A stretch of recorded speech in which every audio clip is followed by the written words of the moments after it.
नमस्कार दोस्तों, संगम परिवार में आपका हार्दिक स्वागत है। मैं शैलेंद्र आज फिर एक नई कक्षा के साथ उपस्थित हुआ हूं। दोस्तों, इस क्लास के माध्यम से हम मध्य प्रदेश शिक्षक भर्ती वर्ग 2 की परीक्षा की तैयारी कर रहे हैं, जो 20 मार्च को आयोजित होनी है। आइए दोस्तों, मैं आपको बता दूं कि इस क्लास में हम प्रत्येक दिन एक नए विषय को लेकर के उपस्थित होते हैं और उस विषय से संबंधित जितने प्रकार के प्रश्न बन सकते हैं उन पर हम चर्चा करते हैं।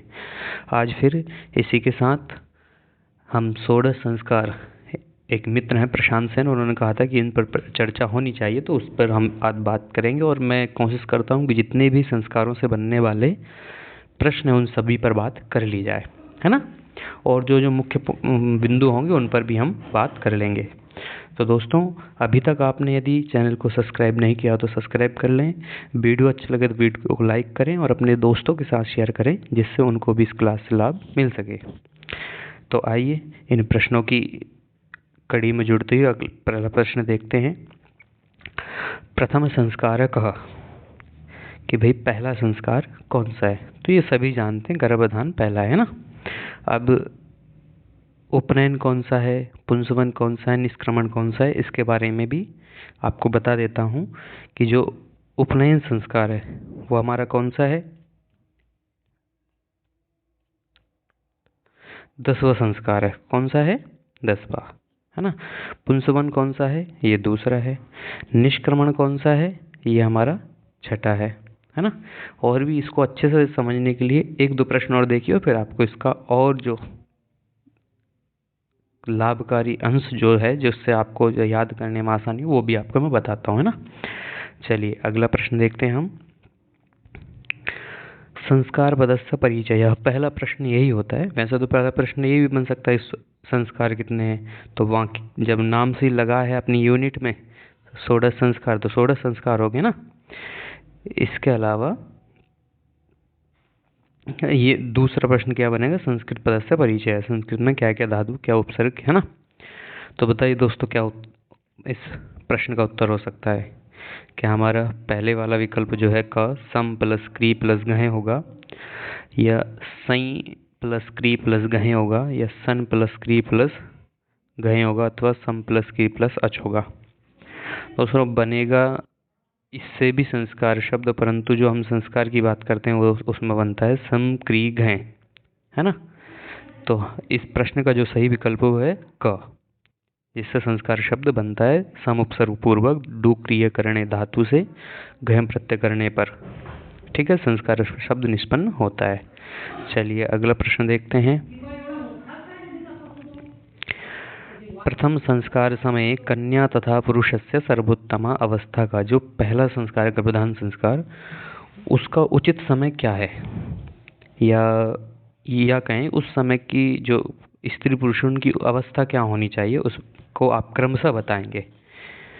क्या 20 और 40 है, यानी 20 वर्ष की कन्या और 40 वर्ष का पुरुष, या 20 वर्ष की स्त्री 25 वर्ष का पुरुष, या 24 वर्ष की स्त्री 48 वर्ष का पुरुष, 25 या 16? देखो, प्रश्न को थोड़ा ध्यान से समझना है और ये बताना। इसमें पूछा है सर्वोत्तम अवस्था, ये अवस्थाएं लगभग सभी ठीक हैं। ऊपर वाली, नीचे वाली उल्टी लिखी हुई है, हमें क्रमशः भी बताना है। ये सभी ठीक है, परंतु सर्वोत्तम जो बताई गई है उसके लिए हमें प्रमाण मिलते हैं कि जो सर्वोत्तम है 16 वर्ष की अवस्था में कन्या होनी चाहिए और 25 वर्ष में पुरुष। दूसरी है कि यदि इससे अभी इस उम्र में विवाह संस्कार नहीं हो पाया है तो आप 20 वर्ष की अवस्था में कन्या हो और 40 में पुरुष, और तब भी नहीं हो पाए, पूर्ण ब्रह्मचर्य व्रत किया है, तो दोनों एक 24 और एक 48 होना चाहिए। परंतु इसमें पूछा है सर्वोत्तम अवस्था, उसके लिए हमारा प्रश्न होगा सही ख, है ना। ये क्यों नहीं है, ये उल्टा दिया हुआ है, 25 और 16 ना होकर के 16 और 25 होना चाहिए, अर्थात कन्या की 16 और पुरुष की 25, ठीक है। चलिए अगला प्रश्न देखते हैं। गौतमानुसारम कति संस्कार भवन्ति, अब संस्कार की संख्या से प्रश्न है, कितना गौतम के अनुसार कितनी संस्कार होते हैं। तो षोडश तो आपने पढ़ा है, यदि किसी ने नहीं पढ़ा है तो ये किसके अनुसार होते हैं, ये प्रश्न भी बन सकता है ना। तो जो संस्कार वो 2 जन मानते हैं, एक तो है हमारे व्यास और दूसरे हैं स्वामी दयानंद, ठीक है, ये 2 लोग मानते हैं 16 संस्कार। इन्होंने संस्कार विधि नामक जो पुस्तक लिखी उसमें 16 संस्कारों का वर्णन किया है। ठीक है, 40 कौन मानता है? ये 40 मानते हैं हमारे गौतम, जो गौतम ऋषि हैं वो 40 संस्कार मानते हैं। ठीक है, अब साथ के साथ थोड़ा सा ये भी आप नोट कर लें, मैं हमेशा कहता हूँ कि जब भी क्लास में बैठें, एक तो मूल पाठ पढ़ के आएँ, दूसरा पेन कॉपी लेकर के बैठें, कुछ मैं एक्स्ट्रा चीज़ें जो बता रहा हूँ उनको भी नोट करते जाइए ना। तो एक वैखानिक ऋषि हुए हैं, वैखानस, वो एक अंगिरा नाम के ऋषि हुए हैं वो, है ना। तो ये दोनों कितने मानते हैं? ये मानते हैं 18 और ये मानते हैं 25। ठीक है, दूसरा व्यास के बारे में मैंने बता दिया, व्यास कितने मानते हैं? 16। और स्वामी दयानंद भी कितने मानते हैं? 16। और गौतम के बारे में हमने लिखा है, गौतम कितने मानते हैं? गौतम मानते हैं 40। ठीक है, तो इस प्रकार के जो 5 प्रश्न है वो भी आपको पता होने जाएंगे। चलिए अगला प्रश्न देखते हैं क्या है। अष्टमः संस्कारः कः अस्ति? 8वां संस्कार कौन सा है ना। तो दोस्तों सबसे पहला प्रश्न मैंने ऐसे ही पूछा, दूसरा ये भी है। ये क्यों पूछा है कि आपको इनका क्रम याद होना चाहिए, जो 16 संस्कार है ना। पहले इसका उत्तर दीजिए, अष्टमः संस्कारः कः, 8वां संस्कार कौन सा है? क्या उपनयन है? उपनयन के बारे में मैं अभी बता के आया हूँ, उपनयन कौन सा है ना। उपनयन हमारा 10वां है। कर्णवेद कौन सा है? ये हमारा 9वां है। चूड़ाकर्म ये 8वां। वेदारंभ ये 11वां। तो इस प्रश्न में कौन सा पूछा है? अष्टमा संस्कार। तो उत्तर क्या होगा? चूड़ाकर्म। दोस्तों साथ में कुछ मित्रों का ये प्रश्न रहता है कि पीडीएफ कहाँ मिलती है। तो पीडीएफ हमारा संगम स्टडी नाम से ही एक टेलीग्राम चैनल है जिस पर इस प्रकार का लोगो बना हुआ है, आप उसको ज्वाइन कर सकते हैं और वहाँ से पीडीएफ प्राप्त कर सकते हैं। पुनः मित्रों, यदि वीडियो आपको अच्छी लगी तो वीडियो को लाइक करें, शेयर करें, और अभी तक आपने चैनल को सब्सक्राइब नहीं किया है तो उसको सब्सक्राइब कर लें, जिससे प्रत्येक वीडियो की लिंक आप तक पहुंच जाए। आज हम कर रहे हैं षोडश संस्कार के ऊपर प्रश्नोत्तरी, जो कि हमारी यूनिट नंबर 15 में है ना। और अभी तक हमने यूनिट 3 जिसमें सुरभि भाग 1-2 और सेमुसी भाग 1-2 को हमने संपूर्ण कर लिया है, उससे जितने भी प्रश्न बनने वाले थे। साथ ही दोस्तों एक बात और आपको बताना चाहता हूँ, कल वाली वीडियो में जो हम सूची पर्यावरण पढ़ रहे थे उसके मैंने जो प्रश्न बनाए थे वो 2 ही श्लोकों से, 2 ही पैराग्राफ जो पद्य थे ना उनसे बनाए थे। अब वीडियो और ज़्यादा बड़ा होता और बहुत सारे प्रश्न बनते, इसलिए मैंने आपको प्रश्नों की प्रकृति जो है, पैटर्न जो है वो बता दिया कि इस तरह से प्रश्न बनेंगे। तो आप पाठ को अच्छे से पढ़ें उसको, और जो जैसे मैंने प्रश्न बनाए वैसे प्रश्न बनाने का प्रयास कर रहा हूँ। जहाँ कोई दिक्कत है उस वीडियो के कमेंट बॉक्स में कमेंट करें, जिससे आपको उन प्रश्नों का उत्तर दिया जा सके या और प्रश्न बताए जा सकें। ठीक है, चलिए आइए अगला प्रश्न देखते हैं। इस प्रश्न का जो उत्तर है वो हमारा चूड़ाकर्म। विवाह संस्कारस्य कथमः क्रमः? विवाह संस्कार जो है उसका कौन सा क्रम है ना। 10, 12, एकादश या त्रयोदश। तो इस प्रश्न का उत्तर क्या है? त्रयोदश। दोस्तों इस तरह के बहुत सारे प्रश्न बनेंगे, इसलिए उसके लिए आप लोगों को एक छोटी सी मेरी ओर से ये सरल पद्धति है जिसके माध्यम से आप समझ सकते हैं। पहले तो इनके नाम देख लीजिए, क्या है? गर्भधान, पुंसवन, सीमंतोन्नयन, जातकर्म, नामकरण, निष्क्रमण, अन्नप्राशन, चूड़ाकर्म, कर्णवेद, उपनयन, वेदारंभ, समावर्तन, विवाह, वानप्रस्थ, संन्यास और अंत्येष्टि। इतने ये 16 हैं। 1, 2, 3, 4, 5, 6, 7, 8, 9, 10, 11, 12, 13, 14, 15, 16। अब इनसे क्रम से हर एक से पूछा जाएगा प्रश्न। तो हर एक के क्रम को कैसे याद रखा जाए उसके लिए अगली स्लाइड पे चलते हैं। अगली स्लाइड क्या है दोस्तों? देखिए, ये आप लोगों के लिए सरल करके बनाई गई विधि है, जिससे आपको उंगलियों पर जैसे हम गणना करते हैं 1, 2, 3, 4, ऐसे ये याद हो जाएं। तो जितने ये 16 संस्कार हैं, हमने इनके प्रथम अक्षर को क्या किया हुआ है? रंग बदल करके लिखा है। जैसे ग, पु, सी, जा, ना, नी, अ, चु, क, उ, वे, स, वी, वा, स और अन। तो जैसे दोस्तों हम गिनती करते हैं 1, 2, 3, 4 5 है, एक एक उंगली के जो 3 3 भाग हैं उन पर हम एक एक ऐसे ही आपको कैसे याद करना है, पहले पहले अक्षर को ग पुंसी, जा नानी, आ चूक, उ वेस, वी वास और अन।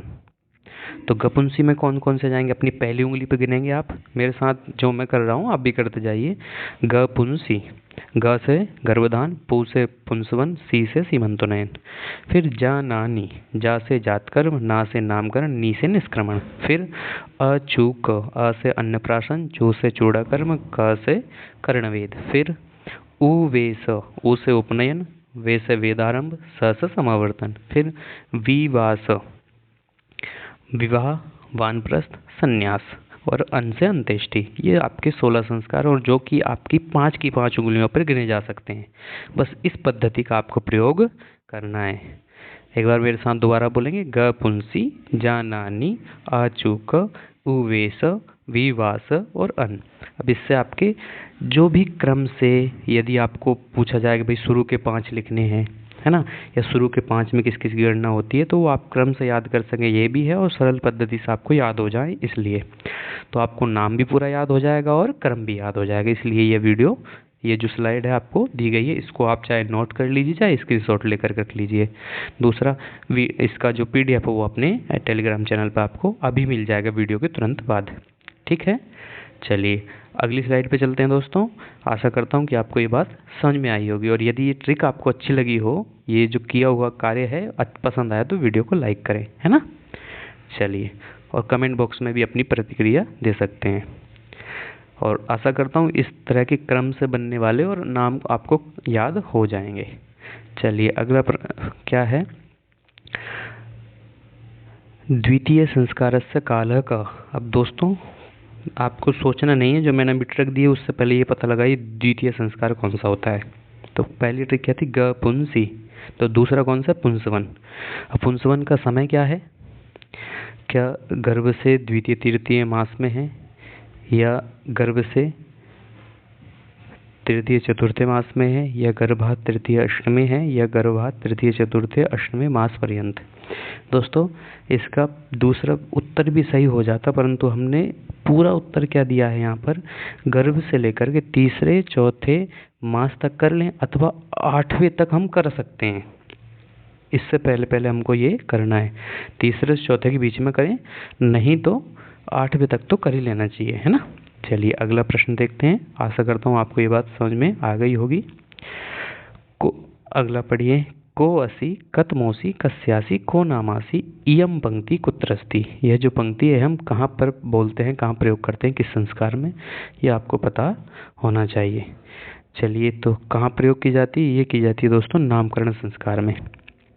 जब उस बच्चे से पूछते हैं कि आपका क्या नाम है, कौन है ना, कोसी कौन है, कतमोसी किसका है, कौन सा है, कस्यासी किसका है, को नामासी आपका क्या नाम है, ये पंक्ति नामकरण संस्कार में पूछी जाती है। ठीक है, पिता अपने पुत्र से पूछता है। चलिए अगला प्रश्न देखते हैं, नामकरण संस्कारे किम समीचीनः अस्ति।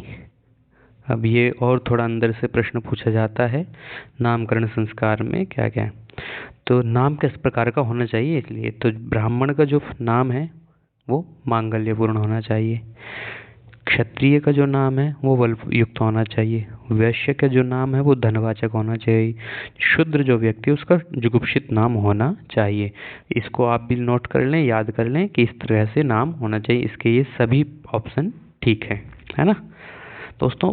प्रश्न बहुत सारे बनाए जा सकते थे, परंतु प्रश्न ज़्यादा ना बनाकर आपको कंटेंट ज़्यादा दिया जाए, इसलिए एक एक प्रश्न में ही बहुत सारी चीज़ों को समायोजित किया गया है ना। चलिए अगला प्रश्न देखते हैं हम, नामकरणस्य समयः का, नामकरण का समय कौन सा है, क्या जन्म से एकादश दिवसे 11वें दिन, या जन्म से एकाधिक शतम दिवसे अर्थात 101वें दिन, और यस्मिन दिने जन्म अलभत 1 वर्षाद अंतरम, या उसी दिन जिस दिन उसने जन्म लिया है परंतु 1 वर्ष बाद।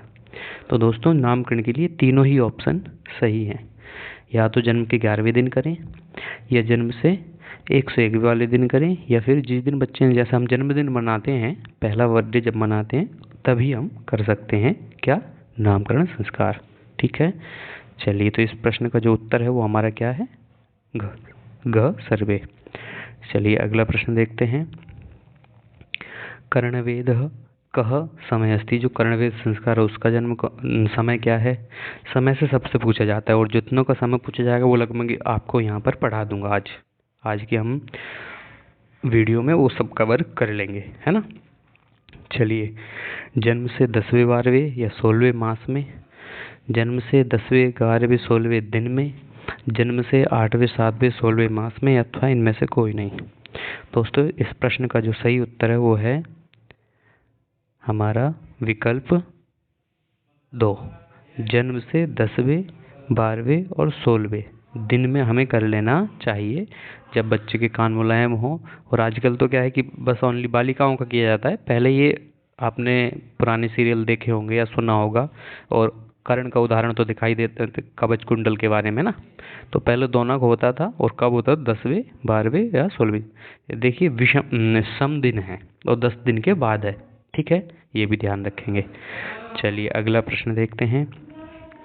ये स्लाइड भी आपके लिए काम की है कि जो जो चीज़ पूछी जा सकती है समय से संबंधित, वो आपको इस एक स्लाइड में पूरी मिल जाए। क्या क्या? देखिए, नोट्स ऐसे बनाएं, मैं भी चाहता हूँ कम शब्दों में काम ज़्यादा हो। कर्णवेद का जो समय है वो क्या है? 10वें 12वें 16वें दिन, ठीक है। एक बोधायन ऋषि हैं, वो मानते हैं 7वें या 8वें मास में होना चाहिए, ठीक है। सुई कौन सी होनी चाहिए? सोने की हो, चांदी की हो, लोहे की हो। इससे प्रश्न बन सकता है भाई, कर्णवेद में कस्याः धातोः प्रयोगम भवेत्, है ना। कस्य धातोः प्रयोगम भवेत्, तब क्या होगा? सोने, चांदी या तांबा दे दिया तो आप कंफ्यूज ना हो, इसलिए इन तीनों धातुओं का प्रयोग होना चाहिए। दूसरा, पहले दायां कान फिर बायां कान। तो इससे जो 4 प्रश्न बन सकते थे वो मैंने आपको बता दिए। अब हमारा दूसरा संस्कार है निष्क्रमण। इसमें तीसरे या चौथे मास में होना चाहिए, अर्थात घर से बच्चे को बाहर निकालना है ना। और तीसरे महीने में हम क्या करें? सूर्य दर्शन कराएं, और चौथे महीने में कराएं चंद्र दर्शन। अर्थात कहने का ये है कि तीसरे महीने के प्रारंभ से ही आप दिन में बाहर निकालना शुरू कर दें, और चौथे महीने से आप रात में भी चंद्रमा दिखा सकते हैं, ठीक है। चलिए अगला प्रश्न, अन्नप्राशन जन्म के समय से। देखिए, जब बच्चा एकदम जन्म लेता है, वर्तमान में देखा जाए तो हॉस्पिटल में यदि बच्चे की जीभ पर हम दही रखते हैं, सॉरी मधु रखते हैं, शहद चटाते हैं। पर अन्नप्राशन कब होता है? तो आपसे पूछ लिया जाए मधुप्राशन कब है, तो आप अन्नप्राशन की जगह 6 मास ना कर दें, इसलिए मैंने वो बता दिया कि जन्म के तुरंत बाद, जैसे ही बच्चा जन्म लेता है ना।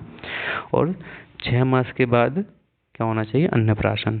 और लोगाक्षी नाम के एक ऋषि हुए हैं, वो क्या कहते हैं? जब दंत निकलने के समय पर हमें अन्नप्राशन करना चाहिए।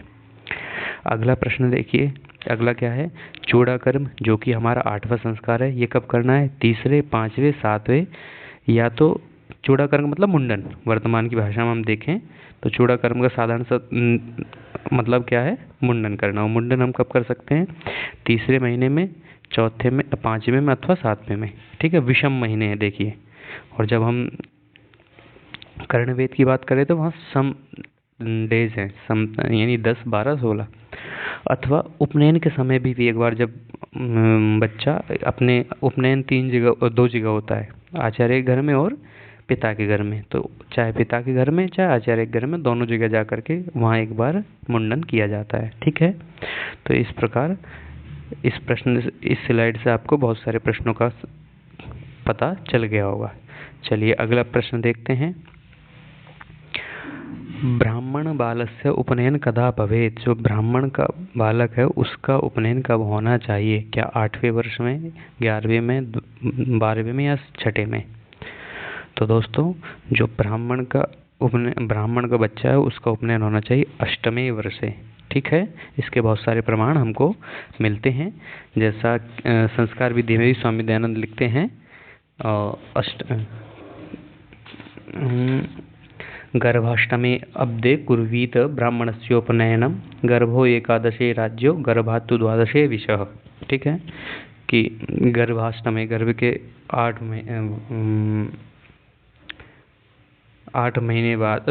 8 वर्ष बाद हमें क्या करना चाहिए? ब्राह्मण के बालक का उपनयन करना चाहिए।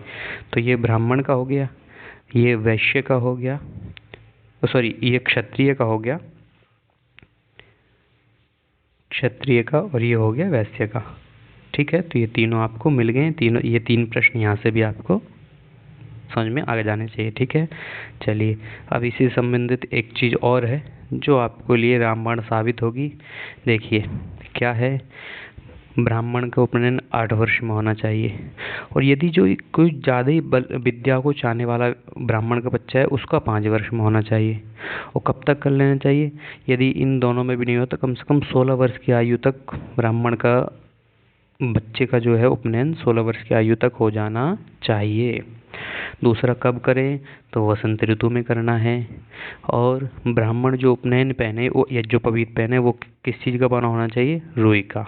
तो ये 5 प्रश्न दिमाग में आपके होने चाहिए। दोस्तों प्रश्न बहुत सारे बन जाते, परंतु आपके लिए कंटेंट ज़्यादा देना मेरा काम है, आपको समझाना। प्रश्न मैंने आपको बता दिए कि प्रश्न इनसे कैसे कैसे बनेंगे, बस ये बहुत सारे प्रश्न बना करके एक स्लाइड में आपको बता देता हूँ। दूसरा, क्षत्रिय जो है उसका 11 वर्ष में नॉर्मल होना चाहिए। यदि वो ज़्यादा बल को चाहने वाला है तो 6 वर्ष में कर दीजिए। और यदि मान लो इस अवस्था में नहीं हो तो 22 से पहले कर लेना चाहिए। जो नहीं करते उसके बारे में भी बताऊंगा क्या होता है। किस ऋतु में, ग्रीष्म ऋतु में। और इसका जो यज्ञोपवीत होता है वो किस चीज़ का बना होना है, सन एक प्रकार का पौधा होता था, उससे रेशे बनते हैं और उसका उन रेशों से बना हुआ यज्ञोपवीत होना चाहिए। वैश्य जो है उसका नॉर्मल 12 वर्ष में होना चाहिए। यदि वो ज़्यादा ही धन की कार्य में, व्यापार में इच्छुक है तो उसका 8 वर्ष में कर दें, और नहीं तो 24 तक तो हो जाना चाहिए। किस ऋतु में, शरद में, वसंत, ग्रीष्म, शरद, और ऊन से बना हुआ होना चाहिए। दोस्तों देखिए ये प्रश्न पूछे जाते हैं, मैं उसी तरह से आपको दे दिए हैं। तो ब्राह्मण का वसंत, ग्रीष्म और शरद।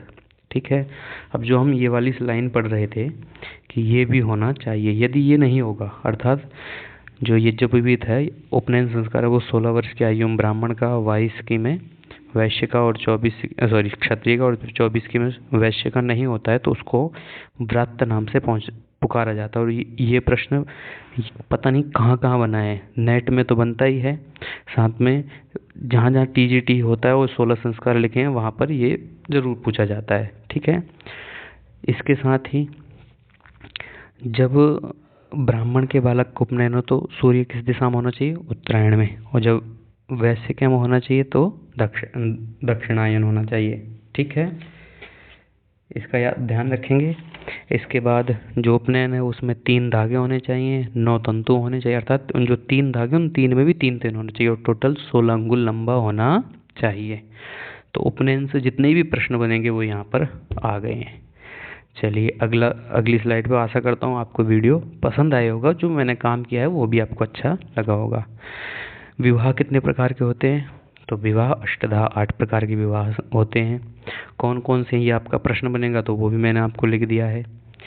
विवाह ब्राह्म विवाह, दैव विवाह, प्रजापत्य, आर्ष, राक्षस, असुर, गांधर्व, पिशाच। ठीक है, विवाह में मुख्य चीज़ें कौन सी, होम होना चाहिए और सप्तपदी होना चाहिए। ठीक है, उससे पूर्व एक संस्कार होता है समावर्तन। इस संस्कार को स्नान नाम से भी कहा जाता है। क्यों, इसमें विद्यार्थी या पुरुष ज्ञान में स्नान करता है ना, तो ज्ञान में स्नान करने के बाद यह संस्कार किया जाता है, इसलिए इसका नाम एक स्नान भी है। और जब समावर्तन होता है तो व्यक्ति को एक उपाधि मिलती है जिसे हम स्नातक कहते हैं। और स्नातक 3 प्रकार का होता है। ये प्रश्न बहुत जगह पूछा गया है कि कौन कौन स्नातक के कितने प्रकार हैं, 3। कौन कौन से, व्रत स्नातक, विद्या स्नातक और विद्या व्रत स्नातक। ठीक है, चलिए अगला प्रश्न देखते हैं। चलिए इसी के साथ प्रश्नों की श्रृंखला समाप्त हुई। आशा करता हूँ दोस्तों आपको वीडियो अच्छी लगी होगी और जो मैंने कंटेंट आपको दिया है वो आपको पसंद आएगा। इसी के साथ यदि पुनः वीडियो आपको अच्छी लगी है तो वीडियो को लाइक करें, शेयर करें, चैनल को सब्सक्राइब कर लें, जिससे इस तरह की सभी वीडियो आपको मिल जाएंगी। और ये भी मैं गारंटी देता हूँ कि MP वर्ग 2 में 16 संस्कार से पूछे जाने वाले प्रश्न वो लगभग इस वीडियो में पूरे हो जाएंगे, है ना। तो दोस्तों मिलते हैं फिर एक नई वीडियो के साथ, नए विषय के साथ। आपको कोई विषय समझना है कि उस पर प्रश्नोत्तर होने चाहिए तो आप इस वीडियो के कमेंट बॉक्स में कमेंट कर सकते हैं। साथ ही PDF यदि आपको चाहिए तो हमारे टेलीग्राम चैनल संगम स्टडी को ज्वाइन करें। तो वहाँ से आपको सभी वीडियो की जो PDF है वो आपको मिल जाएंगी। इसी के साथ पुनः आपका धन्यवाद। नमो